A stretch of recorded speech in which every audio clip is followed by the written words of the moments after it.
Sa Resolution 256, kinokondena ang mga pahayag ng Embahada ng China laban sa mga opisyal at institusyon ng Pilipinas at muling iginiit ang karapatan ng bansa na ipagtanggol ang soberanya nito alinsunod sa international law.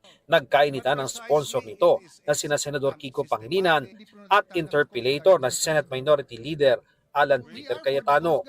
Nagsimula ito nang ungkatin ni Cayetano ang caricature ni Chinese President Xi Jinping na inilabas si Tariela. We cannot pass this resolution saying that Commodore Tariela is correct because he's wrong. If he just simply stated, I love the Philippines, I will fight for our territory, I'll fight for our sovereignty rights, I will do my duty, but sorry, dahil uminit ulo ko, nilabas ko to, pero hindi official yan. Tapos tayo.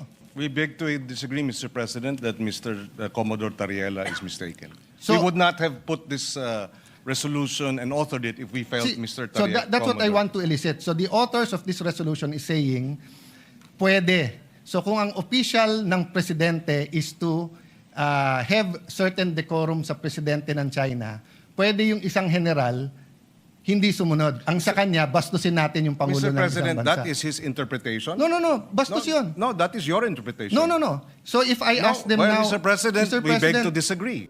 Umabot sa puntong sinuspindi ang sesyon. The Department of National Mr. President, Defense tignan niyo naman po.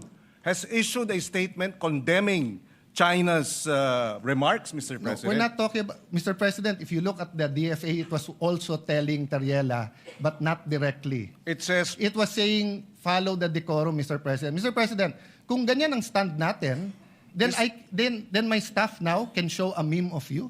Mr. President, Mr. President, dito ba sa... Let me ask that question. Mr. President, I am not from China. Why will they put a meme? Why will your staff put No, a it's meme not about towards me? China. It's about decorum. You're comparing apples Mr. and President, oranges, no, Mr. no. President.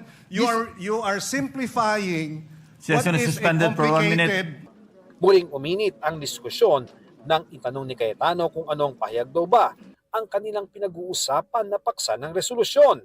Will you supply us or will we annex or add whereases so that we will see ano ba tong statements na to? It's specified, the nature of the statements. So a little bit of research, malalaman mo na which statements were these because this Point refers of to... order, Mr. President. Point of order. What is the point of order? The statements of Senator Pangilinan, the nature of his statements. Kayo na mag-research kung ano statements na yun, Mr. President. Sabi niya, pwede daw yun eh. Mr. President, I-research na lang daw I'm natin. not yet done.